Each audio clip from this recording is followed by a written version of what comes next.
ซูมจูนเรื่องขมาวตาเจวรีตรีมวยดอแซนสงบสงัดปตีเมฆงงดโซนเชิงเนะภูมิอมแรงแตงมูลบานลุ่งลุนึกนองเพียบดอสงัดจรงงุม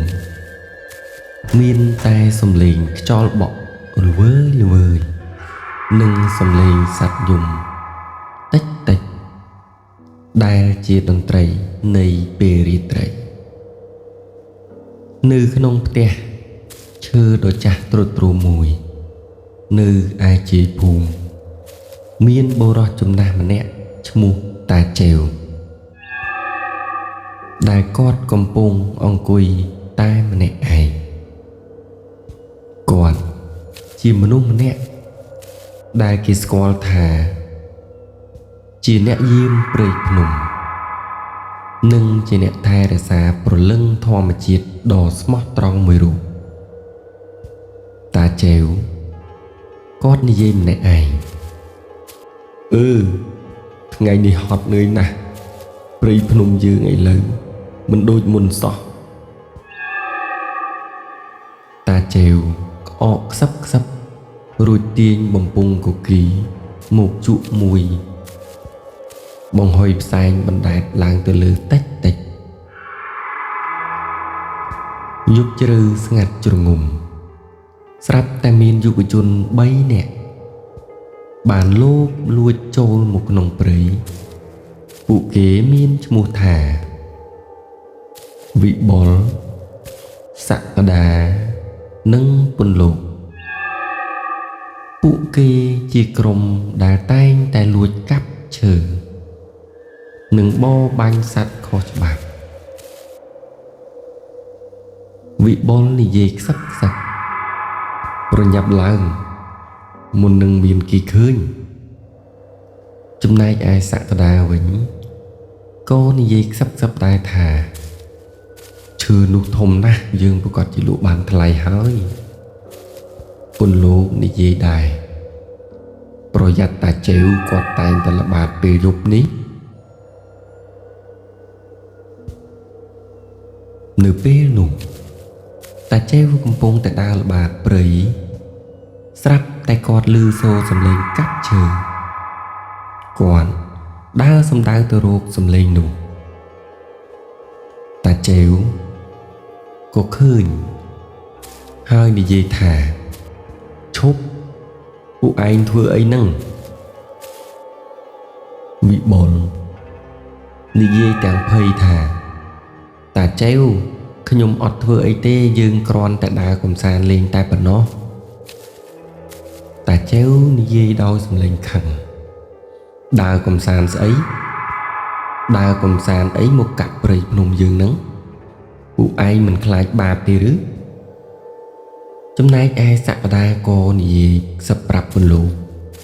ต่อยืงรถแต่มรองตื้อวิบอลลือสำเลงแบบนี้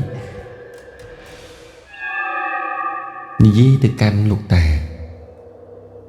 ากลมรัวเรื่องเนี่ยโดนตีเปกตื่นแต่ลูกตาตื้อวิบอลก็บานรุนลูกตาเจงเอาดุนเติมหนึ่งใดอย่างคลั่งเปนุตาเจ้าจับดามตั้งตรุงหักโดจีดอกดังหามมันรวยวิบากเติมหนึ่งดอกดังหามnàyกรมยุจนดังใบก่อรถkích luôn bắt từ tay mà đòn đói bần sò tục ta treo còn buông ta đua nư tì nụt tay mà nè ảnh muối xuân tu còi một ta treo có bàn tăng trung khăn hơi đắt cho sạc nư còng tam chờ thùng đài cụ kê ban cạp nụt tay mà đòn vì nhìn được bỏ con nửa vân vô nửa con prey đòi mình ban từ chạp chiết mây lời bay thứ ngày còi một nẹ phun ban nom kia từ rộp ta trèo bru mình khơi con nửa tè lời hỡi phụ kê ban từ bờ tè khơi xã sọp rồi bỏ ta trèo nửa con đang chơi thùng nụt សំលេងសោកសៅរបស់អ្នកភូមិបានស្រែកហៅតាចែវថាអោតាអើយហេតុអ្វីតាស្លាប់អ្នកខ្លះក៏ខឹងអ្នកខ្លះក៏ជេរអ្នកដែលសម្លាប់តាចែវទៀតអ្នកភូមិទាំងអស់បានរៀបចំពិធីបុណ្យសពជូនតាចែវយ៉ាងអធិកអធមពួកគេពិតជាសោកស្ដាយនិងអាល័យចំពោះការបាត់បង់អាយុជីវិតរបស់តាចែវណាស់ចាប់តាំងពីតាចែវស្លាប់ទៅអ្នកភូមិអមលាំងហាក់ដូចជាមានអ្វីប្រែប្រួលរៀងរាល់យប់ឲ្យតែចំថ្ងៃសិលតែងតែមានរឿងចម្លែកកើតឡើងយប់មួយវិបុលសក្តានិងពន្លកកំពុងដេកលក់យ៉ាងសុខសាន្តនៅក្នុងផ្ទះរៀងខ្លួនរុំពេជ្រនោះសំឡេងជើងរបស់មនុស្សដើរទន្ទ្រាំទៅលើស្លឹកឈើក៏បានបន្លឺឡើងឲ្យវិបុលដឹងខ្លួនវិបុលបានដឹងខ្លួនថាហើយក៏និយាយទៅទាំងខ្សឹបអ្នកណាគេនឹង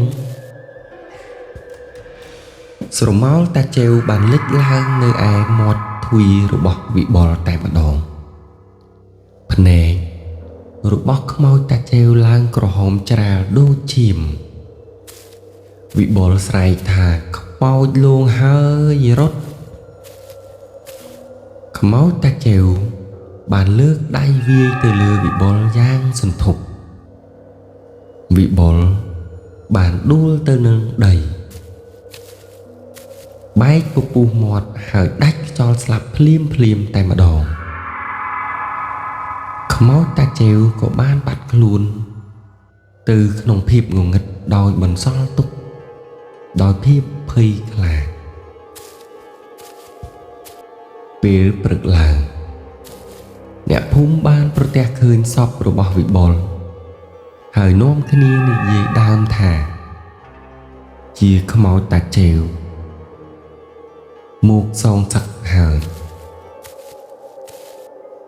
យប់បន្ទាប់តាចែវក៏បានទៅរកសក្តាជាបន្តសក្តានិយាយតែម្នាក់ឯងថាអើយថ្ងៃនេះដូចជាដេកមិនលក់សោះស្រាប់តែសំឡេងកោះជញ្ជាំងក្រេកក្រោតពីខាងក្រៅសក្តាខ្សឹបសំឡេងអីនឹង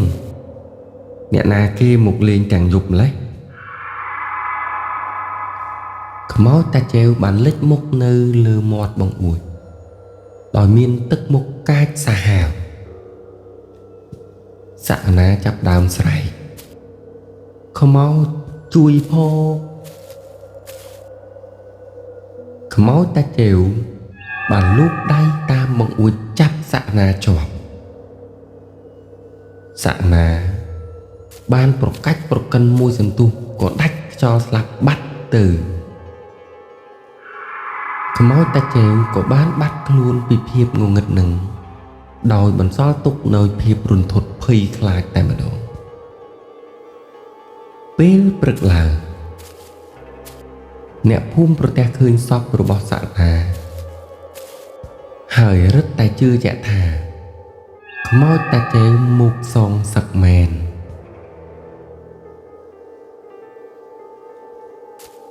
ឥឡូវដល់ពេលពន្លកវិញម្ដងពន្លកដឹងខ្លួនថាមិត្តភក្តិរបស់គេទាំងពីរក៏សម្រេចចិត្តរត់ទៅលាក់ខ្លួននៅក្នុងវត្តពន្លកនិយាយខ្សឹបតាចែវអើយកុំមកតាមខ្ញុំអី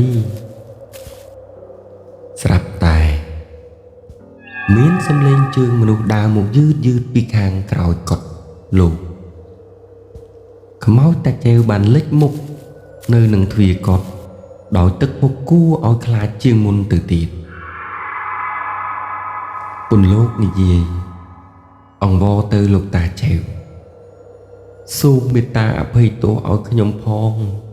ខ្ញុំដឹងកំហុសហើយលោកតាខ្មោចតាចែវមិនបាននិយាយអ្វីសោះ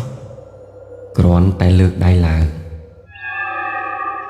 ពន្លកស្រែកទេកុំធ្វើអ្វីខ្ញុំខ្មោចតាចែវបានវាយទៅលើពន្លកយ៉ាងសន្ធប់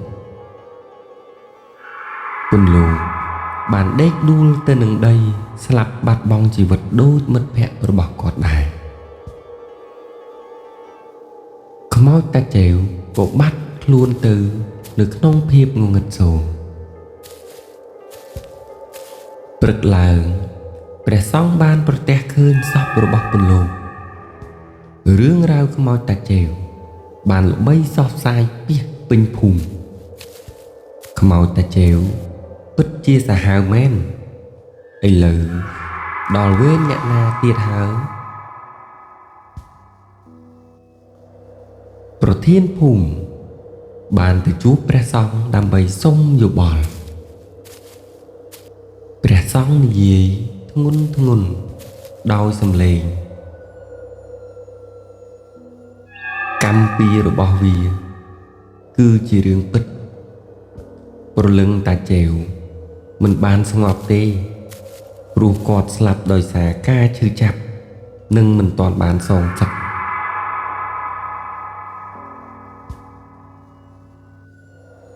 ព្រះសង្ឃមានសង្ឃដីកាបន្ថែមបើចង់ឲ្យព្រលឹងរបស់គាត់បានស្ងប់អ្នកភូមិត្រូវធ្វើបុណ្យឧទ្ទិសកុសលដល់គាត់ហើយសន្យាថានឹងថែរក្សាព្រៃឲ្យបានល្អអ្នកភូមិទាំងអស់បានសម្រេចចិត្តធ្វើបុណ្យឧទ្ទិសកុសលជូនតាចែវពួកគេបានរៀបចំពិធីបុណ្យយ៉ាងធំដុំដោយបានយក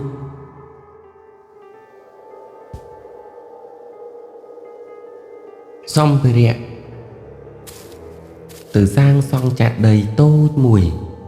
សម្រាប់តាចែវនៅក្បែរដើមឈើដែលគាត់បានស្លាប់